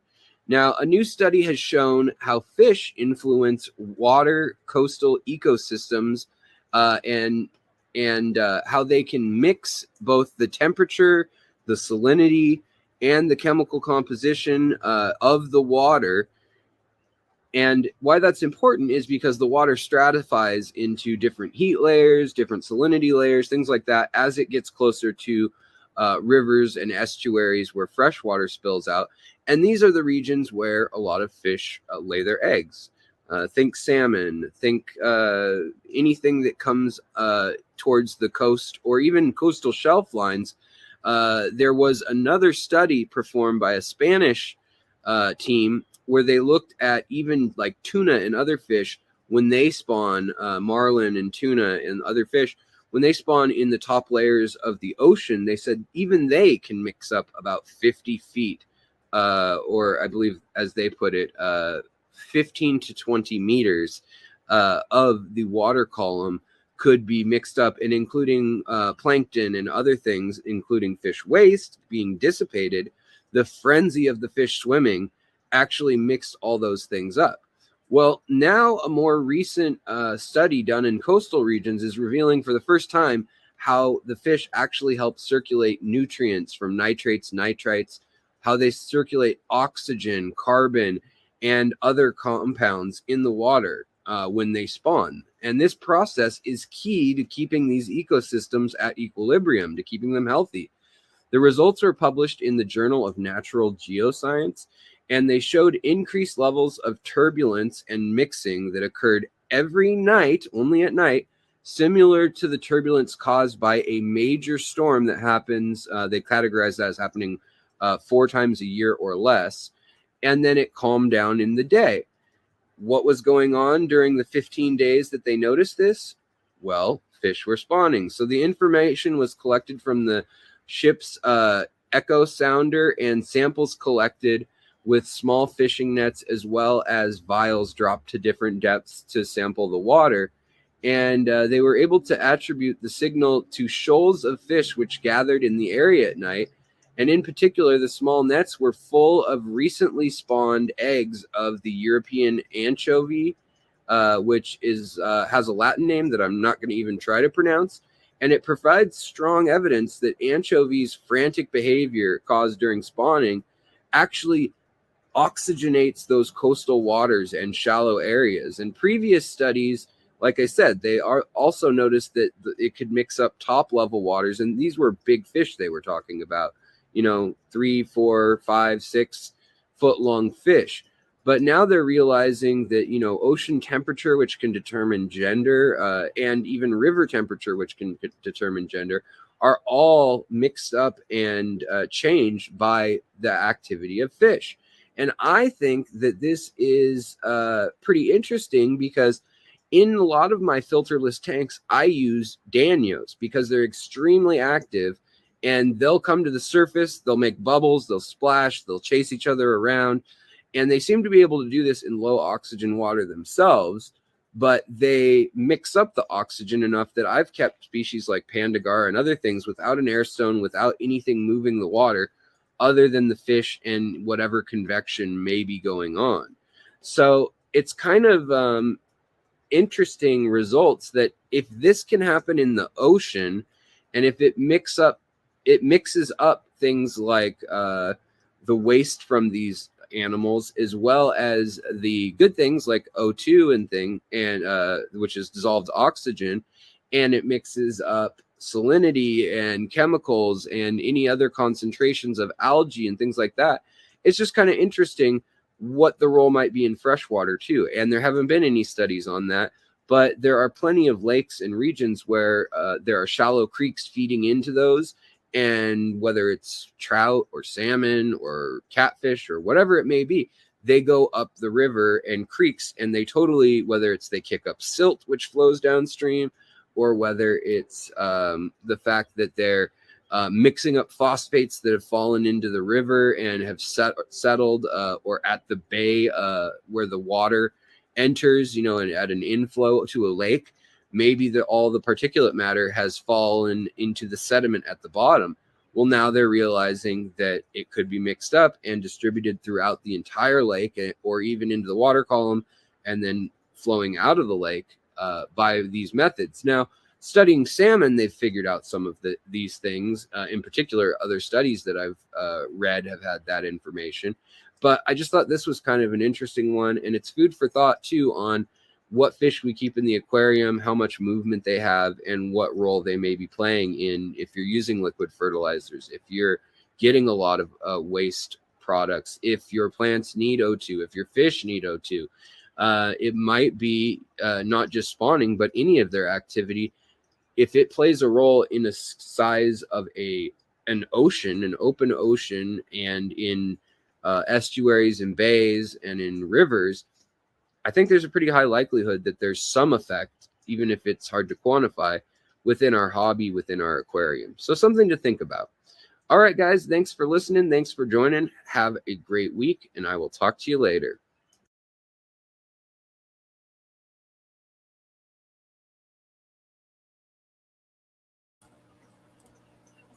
All right. I'm going to write that down. The timestamp. Oh, yeah. Good idea. Thursday.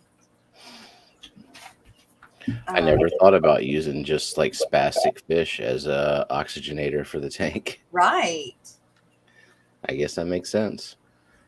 If you have like a crap ton of corridoras that are constantly going up to the surface.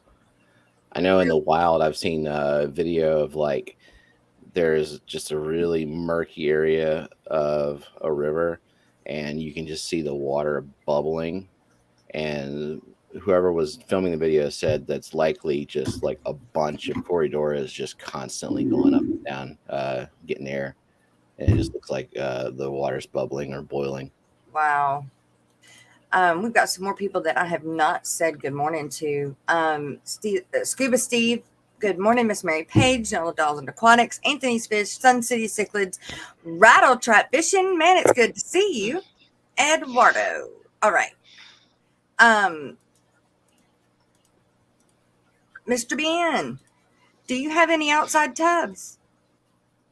I'm sorry, say again. Outside tubs. Do you do little outside ponds, or do you have a pond? Or No, I don't. Everything is inside the garage right now. Okay. Do you plan on have you ever done summer tubbing? No. See, I bet you're not the kind of guy who wants to set up and take down a tank every season. No, not at this point anyway. The outside of the fenced outside part of my property is pretty much run by two beagles right now, and they have the run of the place. So that video was pretty interesting. It reminded me of, have you seen the video about how the wolves changed Yellowstone? You ever see that? I'm not. Yeah, very interesting. When they removed the wolves from Yellowstone, because farmers were complaining and what have you. Then what happened? If a bunch of animals came into the area that would not normally have come in, cattle, and they changed the rivers because of where they were grazing, and the rivers changed. That caused other erosion problems. And then when they brought the wolves back, the rivers changed again, and all kinds of birds came back, and small rodents came back, and it's just an amazing video, and it just could show that there are relationships in nature that we have no idea are going on, like what these fish are doing to the water, right? And then someone comes along and then fishes those fish out of there, like they did with the sardines off the coast of California. Who knows what that did to the California waters, right? Right. Mm-hmm. But just to think, if all the anchovies were taken, it's like all of a sudden there's no oxygen available. Because the anchovies literally were stirring up the water and creating surface agitation. Yeah, there's relationships we have no idea, but yet we go and meddle with them, Or if something goes extinct because of whatever else is going on, well, then something else is going to happen due to that one thing. So, yeah, you get a chain reaction. Yep, you get a chain reaction. Well, Mr. Ben, I know that you said that you may not be able to make the whole show. Are you still good to keep going, or? Yeah, I can go a little while longer. If Okay. you have any specific topics or questions, I'd be happy to take them up. I think, dang, I've asked all my questions I had wrote down. But I know that there's still some questions in panel, and I know that let's see, Anthony said he just moved his guppies into a 3-tier setup. Ooh. I overdid myself working on my pond that I put pictures of on Facebook, but what you were describing that you did yesterday, like yes, taking out or moving that bed, I'm like, yes, man, that's something I'd maybe accomplish within a week or a month, like pecking at it every day. I would not be out there like just going through that whole thing. yep, definitely did it and overdid it. But I do that. I'm really bad about pushing myself because I want to get something done, and so all or nothing. All or nothing, exactly. Me too. Yep. And then if I don't finish, I'll procrastinate it like forever. Thank you. Exactly. Yeah. Yep. So, and I know that. That's why I push myself to get it, to finish it. But would you ever think about putting a tub outside with cichlids in it? Not cichlids. I think if I did one, I'd probably do it with koi. Yeah. Right. I love koi. Love the way they look, especially the tricolor ones. Now, do you like the smaller, like the goldfish, or you like the koi, the long, big koi? Yeah, probably the big ones, and just grow them out, buy them small, then grow them out. I mean, they live a very long time, and they can tolerate all kinds of conditions. I think in Japan, don't those lakes and ponds sort of freeze over, and they're still okay? And oh, I don't know about them freezing, but I know that they look nasty. Yeah, I think they just kind of I don't know if it's koi or goldfish, just sort of shut down, and and as long as there's as long as the whole thing's not frozen solid, they're under the ice and they're okay. Yeah. Eduardo's asking and saying greetings. He says, as a YouTube streamer on cichlids, what has been your most difficult experience with your tanks? My most difficult experience probably was rushing a quarantine and then introducing Colomaris into a tank, into an established tank, and losing about 50% of my stock just because I got a little bit ahead of myself. That was probably the hardest emotional setback. And then probably behind that is another time where I did too much, which is probably a common mistake. People that they try and do too much, and by that what I mean is messing with the substrate, vacuuming, servicing the filters, trying to do too much and disrupting the beneficial bacteria, creating a sort of a momentary or a mini cycle or ammonia spike, right? Which I had a beautiful red spotted severum and a beautiful starry night. And lost them both, and that was tough. And when you're on YouTube and people are fans of certain fish, then you start getting the questions, where's your starry night? Yeah. And you don't have any choice. You can't hide it. Yeah, just like your fish, you live in a glass house, right? So you just got to put it out there and go, okay, here's what I did. This was my mistake. Maybe but people learn from your mistakes as well. Yeah. I waste the money so you don't have to. Yeah, I mean, I feel like columnaris is almost like a rite of passage as a fish keeper. Like everyone has to deal with that, and ick as well, of course. Yeah, I'll take ick 10 times before I'll take. Yeah, I haven't had an issue really with ick. I don't. You've never ick? Columnaris. I thought I did, but I'm thinking maybe it wasn't because I just put one treatment in and then nothing. And it was only like a couple fish that I thought had it. But the columnaris was months of, and I lost fish. I'm still fighting it in 2 tanks, and I've been fighting it now for months in 2 tanks. Yeah, that guppy mosh pit was almost not a thing because of columnaris in the beginning. That's something that it's rough. It's almost to the point of I'm done with it. I'm just gonna nuke the tank. lay the fish down and be done with it. How much more money do you put into it? You know? Yeah. Like I remember John over at KG Tropicals. He had a tank like that. I think it was his discus experiment. He ended up shutting the whole tank down. Yeah. Sterilizing it. Yep. I was wondering what it was that caused him to do that. I didn't know, or I couldn't find a video where he was explaining what it was. He never the figured illness. it out. He never figured it out. Anything he put in there, his test results were good, and anything he'd put in there would slowly die. And so he finally said, "Forget it." He just tore it down. Yeah. Yeah. I'm to that point with these two. The thing you have to watch out with Colomaris, probably with everything too, is cross contamination. Yeah. Oh yeah. And that's where we're using our nets and our siphon hoses and things like that, and it's very common that way. And that's how it got from one tank to this other tank. And now I don't, I'm real good about not, making it get any further, and I only use that on those two tanks. But still, they just can't kick it. I mean, it has just been months and months, and I'm about done. Nitrofurazone is kind of it's a powerful and kanamycin nitrofurazone. Yeah.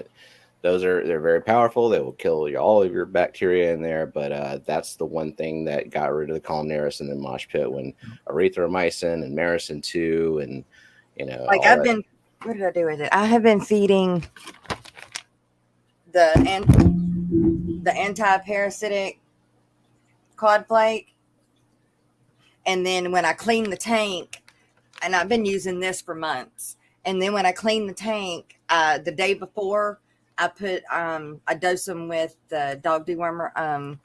If it's Columnaris, you got to use a what you call antibiotic. Gram negative. Yeah. Well, this is the worms. Gram. Calamaris worms. Not okay. Not the fuzzy stuff. This is the worms. The worms. That's different. Yeah. Okay. Yeah. They sound so much alike. Calamara or something. Or I thought we were talking about calamari, like what you fry up and eat. Calamari. the Maricin Plus worked for me on it. The Maricin Plus. All the other stuff, just let it take more of a hold. That treated the Columnaris? It stopped it. Yeah, Maricin. It was Fritz Maricin Plus, and I'm not sure. It's a really powerful one. I'm not sure if they even make it anymore. But it was it stopped it cold. Everything else, like the Pima and Melifixes and stuff, they did nothing. Yeah. Even though the back of the bottle describes the symptoms that look similar. Yeah. All it did was let the Colomaris get more of a stronger hold in that interim that I was experimenting with it. I should have hit it with the Maricin Plus almost immediately, but again, learning. Atomic ink. I want to say injections. Ink injections. 47 says, how warm should it be before I let my Oscars have the kiddie pool for the season? So I'm assuming that he wants to put his Oscars outside for the season. So he needs to know how warm does the water need to be outside. I'm definitely not your pond guy. It wouldn't. I would have to say it need to be the same amount, the same that is inside. Yeah. What is their temperature tolerance? Like how cold can they go? I know. Where are they located? Well, Oscars. Where are they from? No, the person. Oh, the person. Well, they're definitely South American, but I think there's a you can catch Oscars in the waterways in Florida now. Oh yeah, and you can eat them too. Yeah, people have released them in the water. I guess hobbyists, right? And then Leo wants to know if you feel are peacocks more aggressive than haps? Yeah, contrary to common common wisdom, the in my experience, it's been peacocks are very hard on each other. And like these fish behind me are mostly. By the way, I added a more white. I don't know if you can tell the difference now. It's a little bit less blue. Yes, but I added more white during the break. But I like the blue, but I can tell there is more white in it now. Yeah, it lets you adjust different colors. The yellow now in the fish. Yeah, but yeah, peacocks for sure are. When I put a bunch of peacocks in together, they I'd never had so many fish deaths based on beatings.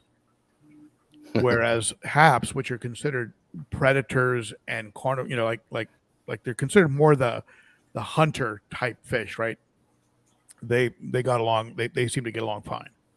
When I put them all together, if you put enough of them together, they just sort of pick on each other, but it's no major thing. Whereas the peacock will pick out another peacock and relentlessly stay on him, not until he's subdued or subdominant, but until he's dead. Dang. And so it's a real different sort of thing. So Dang. I think I only have like one peacock in here. I think I've got one. I've got a bicolor 500 who at some point may have to come out because they're the smaller. They're a smaller fish. They only get to about 5.5 inches. Whereas I have a trout in there, the long, slender one. He'll get up to 15 inches. Oh, yeah. That's a big fish. I mean, yeah, that's a big disparity. Like, that's the other thing that kind of freaks me out about having a tank like that is like you really got to pay attention to what you're putting in there. And then it's like, even though it supposedly works, you always have one of those jerk fishes. That guy right there that's like spotted with the yellow on top and then the blue face. Yeah. No, that one up top. Go up further. Yeah, him. That one. That sucker there's pretty.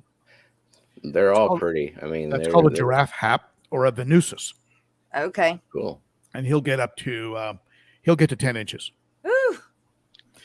And the one that gets to 15, 20, the 15 inches or more is called a Malawi Trout. Right there. Wow. They do look amazing. Yeah. I mean, that's not a bad looking fake plant on the left there. No, pretty good, isn't it? It looks pretty real.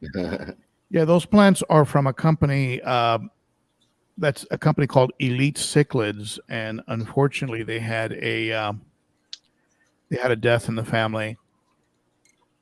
It was a family run business, but the soul of the business was the mom. And when she unexpectedly passed away, I mean, suddenly, apparently it was a shock. Nobody had any ideas anything was going on. And she, just dropped dead, just to put it bluntly. And I just got emails from, we're closing down. Yeah. And unfortunately, because they were serving an important niche in the hobby, because they're providing realistic looking plants for cichlid keepers who can't keep real plants. Right. So, well, anyway. Eric Wyrock gave us a $5 super chat, and let's dance.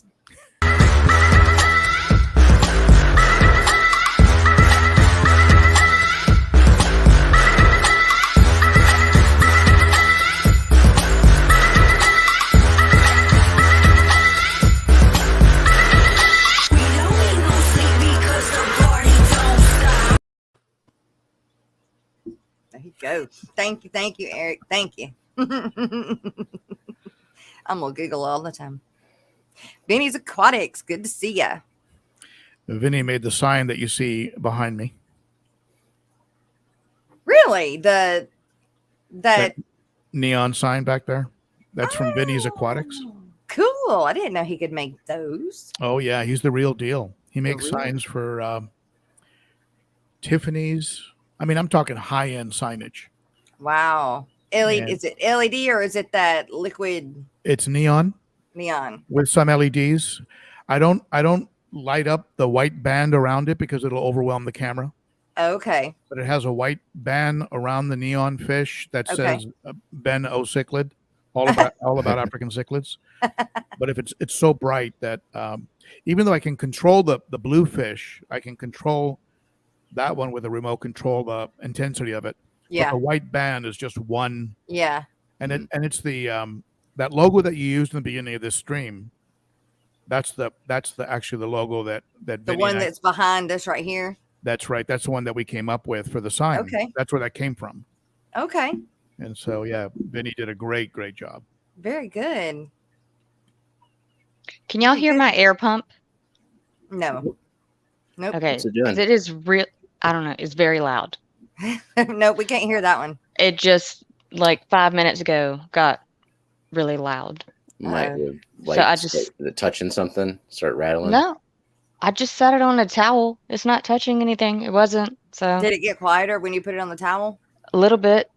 I had, is it one of the like blue ones or whatever? What kind? It's a tan, like champagne colored, like Paul Fly, I think is the brand. Something I had like that one on that Amazon. I just bought, and it's one of those whisper ones, and it has the 2 outlet. And there ain't nothing whispery about those. No, there's nothing whispery about them. But this one was extremely loud, and there was something on the inside of it that was banging. We had to take the bottom off of it, and then every now and then it'll do this. It'll come loose or whatever, and you just sit there and bang it, and beat it, and it quits. There's not a whole lot of like genius that goes into designing those air pumps. No, it's just a little flap that hits a diaphragm over and over. Yep. That's going to drive me insane. I had a 2 outlet fluval. Those things are not cheap. And air pump. And it started rattling like crazy. Opened it up and it had a screw loose. I tightened the screw and it was fine. Really? But it was just, the little screw was just rattling inside of it. So you just unplug it, take the top off, take a look at it. And anything that looks off, just kind of tweak it up a little bit. Because think about it, it's constantly vibrating, right? Yeah. It's going to loosen that screw. But I'll try and do that. Worked for a couple of years after that. And then finally died unexpectedly. But Leo said he feels like getting rid of his peacocks because they have killed a couple of his other peacocks. So many folks leave African cichlids altogether because they get tired of that. They get tired of the antagonism or the aggression. That's the main factor that prevents me from even getting into them in the first place. That, and I'm like, I like to keep aquatic gardens as well. So yep, me too. Yeah, what you see behind me right now is a miracle. How long did it take? Like, did you have to like remove fish or put them in timeout or like? Well, timeouts seldom. I've had it work once just recently. I had it work with an OB that's blotchy, multicolored orange guy. Yeah, I remember seeing him a minute ago. Yeah, there he is right here. Yeah. He stays in the rocks right there. Yeah. Anyway, he was in a 6-week timeout. And I put him in thinking I'd probably have to take him over to the local fish store because he was beating up the bicolor 500 like a true bully. Found the smallest fish in the tank and started to beat him up. Dang. But he's been fine. So if anyone could do a timeout, do it for a long time so that their memory gets sort of wiped. Because these short timeouts, they don't do nothing. They just pick up where they left off. Huh. So timeouts can be effective. Yeah, I wonder. From my experience, the only time it's ever worked was this last time, and I had him away for almost 2 months. I mean, fortunately, I had the tank space to do that with. For some people, they can't. And he was completely out of the tank, as opposed to being in a maybe like a breeder box inside the tank, where he's constantly being like stirred up by the fish he was wanting to beat up. It's just like, wait till I get out of here. Just wait. Yeah, and so it's always being refreshed, right? So he was put in a whole different tank for about almost 2 months, and then I put him back, and he's been fine. So fingers crossed. Right. Every African cichlid keeper knows that at any moment that switch can flip in their little fish brain, and you're off to the races. So that's the other thing. I hear you. Like, it's working now, but like, is there any chance that just one day one of those fish is just gonna go postal? Good. Yeah, exactly. They hit some sort of maturity point or something, or I mean, I don't know what it is, which is why I think James Largo at the Cichlid Shack is suggesting the 300 is you give them so much territory that they're not going to concern themselves with each other. So Miss Dee Dee is saying that she wanted cichlids until she realized just how knowledgeable and attentive you have to be to see the signs. So what are the signs other than just like you see a dead fish or like you see one of them just straight up going after the other? There are always momentary chases. You always see that. It's the one where a fish has singled out another fish and relentlessly is pursuing them, and it goes on and on and on. That's where you have to remove one of the two right away. And unfortunately, and people sometimes say, well, turn the lights out, that'll calm them down. That's not true. Sometimes the biggest murders have occurred in total darkness. And sometimes while I'm, you come back in the morning and there were no signs of aggression before you went to bed. And the next morning there's a dead fish. and who has obviously been torn up. His tail is mangled, and his lips are messed up from lip locking, and anyway, obviously lost the battle. So you got to move quick. That's my one advice. Move quick. If you see someone who's singled out another fish and is relentlessly pursuing them, act fast, or you're going to have a dead fish. And Anthony said that he got out of them because he lost a few and they were already too big for him to afford to replace them. Dang. Yeah. Yeah. Once you've had them for a while, and they've put on size, and you want to add comparable fish so they don't get eaten or destroyed, now you're paying $50 to $60 for a fish. Now, is there anything else that you can put with, say, your tank right there behind you? If you didn't have as many of the same ones, is there anything else you can mix with them that are not cichlids? You can put Synodontis cats. Okay. You can put your standard sort of well armored green plecos. Okay. Fish like that. I've seen people put the starry nights in with them. Okay. But for the most part, you want to keep it just African cichlids. My timer just went off. Hold on. Yeah. I'm going to put it back on. I had an issue with gouramis. Yeah. That was traumatizing for me. Aw. While I was doing dishes, like it was a lot of dishes, so I was doing it for like an hour and a half, and I'm in the same room, but it was nighttime and the lights were out, and then I look over and there was only one fish swimming around in my 55, just the one gourami. It was a blue gourami, and then I realized something was going on, so I turned the light on, and it had murdered 8 fish. Oh my! They do that. They are 8 jerks. Those male blue gouramis. Yeah. Yeah. Mr. Ben, are you familiar with Ohio Fish Rescue? If so, have you seen their 1,800-gallon, 20-foot-long African cichlid tank? It's amazing. If you haven't, plus the fry have made it to the 58 pull pond too. I am familiar with them. They have an amazing organization. Love what they do there. And I think they got that large tank from a casino in Vegas, like the Mirage or something, brought it over in pieces and put it together. It's absolutely amazing.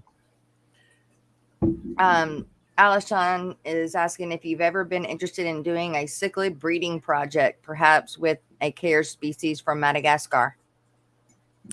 Thought about it, but don't really have if you get into that, you're going to have a lot of places to put the fry, right? Especially different generations of them. So I don't really have the space or the setup for it right now, but certainly something like that, like a species that's endangered, it would be kind of cool to breed and right. But that's not something that is practical for me right now. Do I all have the over the Africans- years, I got a few females got into the mix that I thought were males when I bought them, and I ended up with fry, and that was kind of interesting, but not intentional. Yeah, I was going to ask, they all breed, all the African cichlids, they breed that prolifically. Like you can just, if you mix males and females, it's just kind of a matter of time before you get fry. Certainly, like peacocks to peacocks, haps to haps, yeah, and that's why we have there's a problem with hybrids. Like when you go into your big box stores, your Petco's, PetSmarts, and they have mixed African cichlids, $10.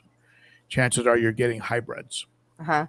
And so there's a lot of that goes on, and they are fascinating in their. I mean, watching them carry their eggs around and spit out the fry, or you can actually vent them, right? You can put their eggs into a tumbler, or vent the fry out of the mouth of the female. It's a very cool fish to breed, but not something I'm set up to do right now. They make a lot, and then do you have an LFS that's equipped to take that many African cichlids from you at once? Yeah, you'd have to have a relationship with a local store, or be known locally as a breeder and have people coming in and buying them from me, which are again something I'm not really that set up for right now. Right. Well, you guys, we need to do the live streams for the rest of today and tomorrow.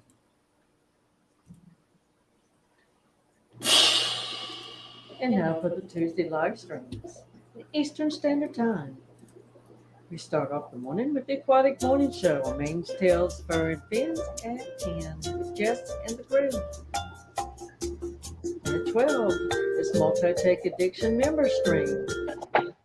Chris. 12:15, it's Afternoon Chat with Rico Stan.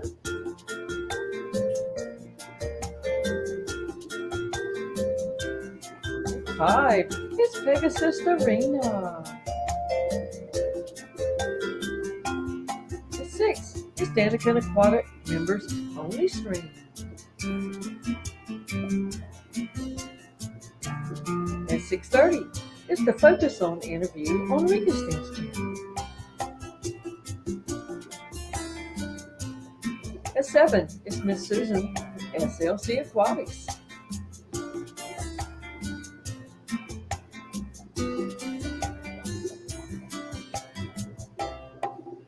Alex with the Secret History Living in Your Aquarium is on at 7:30.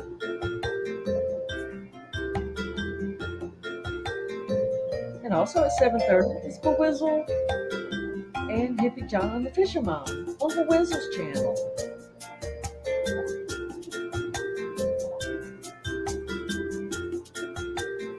At 8, it's the Aquarium Co-op. Corey. At 9, it's Bentley Pasco. At 9, you also have Catfish Terry.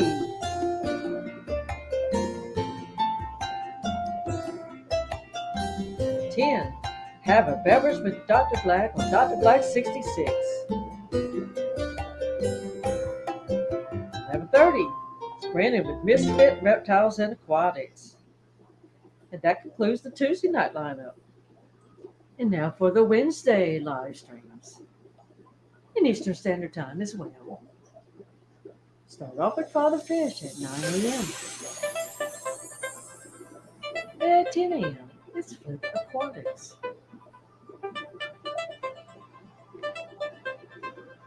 At 11 a.m., it's Joe Shrimp Shack.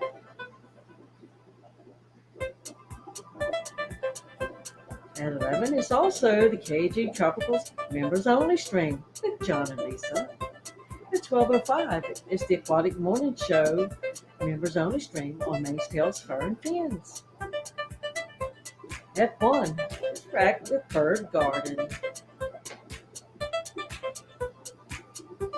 At 2, it's Wednesday Weekly with Jimmy P's Aquariums. At 5, it's Wednesday Hangout with Brienne's Fish Fam. At 6, it's fishfam.link weekly stream on Liquid Zoo's channel. At 6, it's also Wednesday with Bob and Pam on Kaler's Aquatics. At 7, in the hot seat on Rob 93. At 8, it's Keeping It Shrimple with Papa Shrimp. I love shrimp, who loves shrimp? At 9, it's Dan's Fish.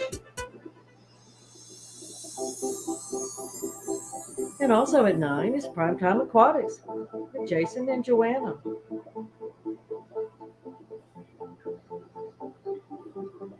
At 10:30, it's Stevie McStreamy with Stephen P. and Jenny P.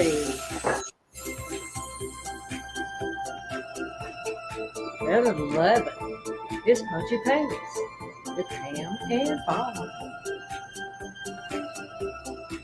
And that concludes our Wednesday streams. And Liquid Zoo. Thanks for making this information easy to find at fishfam.link. And also Lefty 3213A. Thanks for your live stream calendar on your site as well. All right. And there you go, you guys. Those are the live streams left for today. And tomorrow, I'm not sure if we're doing a members only or not. It depends on if I'm still down and resting. If I am, then we will. And if we're not, then I'll be working. So just have to look out for the community page. And if you do want to be in it, if we do it, then don't forget to become a member. It starts out at $2.99 and goes up from there with perks. So Fishy Biz comes in at the end. Mm-hmm. Hey, Fishy Biz and Jennifer Weaver. Also, you guys don't forget the Blind Fish Keepers challenge ends in just a few days. So if you haven't got your blindscape done and your pictures sent off to Brandon, you need to hurry up and get that done so you can be in the challenge. I know right now that there is a $50 gift card from the Aquatic Morning Show as a prize. So from Joe's Shrimp Shack. So I'm not sure what other awards are there, but that is one of them. So, oh my goodness, is there anything else I'm forgetting? I don't think so. Mr. Ben, thank you so much for being with us today and hanging out, and having a good day. Thank you so much. Thank you so much for having me. You bet. Thank you, Miss Brooklyn and Stephen, for helping me out as co-host. The super chats and super stickers, thank you guys so much. It's always welcome. Helps me get through the month for sure. Thank you guys, and we will see you back here Thursday, same time, unless we see you on the members only stream tomorrow. We love y'all, and we'll see you then. Bye-bye. Bye. Bye. Wrong one.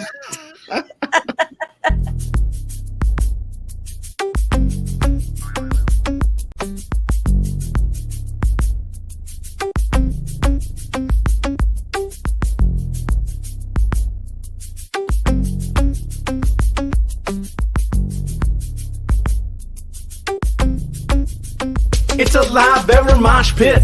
So watch it, don't knock it, drop and fry every day, ain't gon' stop it. People saying hey and whoa and take it slow, it's out of control, but they don't know I got a mother-loving biome. Nature! So leave it alone, they're doing fine in a happy home. Making babies with their fathers and mothers and sisters and brothers is kinda gross, but you know that's the way it goes. Now I'm in the midst of a colony blitz. It all started with the batch of fry. The mama died, but the baby survived and grew up and thrived. Then the guppies kicked the breeding into overdrive. What was accidental and incremental blew up into an exponential and totally mental experimental hit. And the fish police threw a fit. I guess they just couldn't handle my live bearer mosh pit. Best not front on me about this colony, 'cause you can't spell guppy without that one and only G. You might think from this rhyme that I'm mucking up guppy lines. Ain't got no crooked spine or time to hear you whine.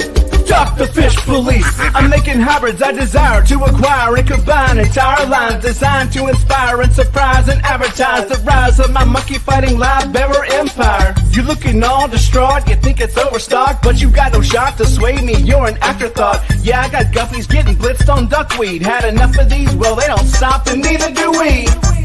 You might call it a challenge, it's a foot per gallon. Your rationale is sound, but it's a little unfounded, 'cause I'm gonna be crowned as the best flippin' mud guppy breeder around on this earth. And my mutts, I assert, are gonna make you a convert to a chaotic tank that doesn't take much effort or the hand of an expert. Look, all I did was rap and 5 guppies just gave birth. Best not front on me about this colony, 'cause you can't spell guppy without that one and only G. You might think from this rhyme that I'm mucking up guppy lines. Ain't got no crooked spines or time to hear you whine, 'cause you best not front on me about this colony, 'cause you can't spell guppy without that one and only G. If you wanna do like I do, fertilize the plants with fish food. Don't fret about being overrun, just chill and have some fun.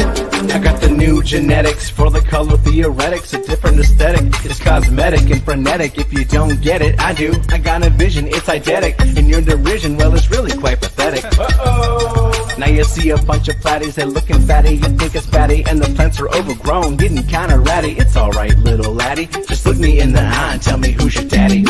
Best not front on me about this colony, 'cause you can't spell guppy without that one and only G. You might think from this rhyme that I'm mucking up guppy lines. Ain't got no crooked spines or time to hear you whine, 'cause you best not front on me about this colony, 'cause you can't spell guppy without that one and only G. If you wanna do like I do, fertilize the plants with fish food. Don't fret about being overrun, just chill and have some fun. Yeah. You think I give a fudge about some algae? What, you afraid of shiznit getting too natural up in this biznatch? Good sir, dispose of your TDS meter, for it measures organic and inorganic solids, and it's more beneficial to learn the chemistry of your water. Thank you very much. If you wanna do like I do, fertilize the plants with fish poo. Don't fret about being overrun, just chill and have some fun.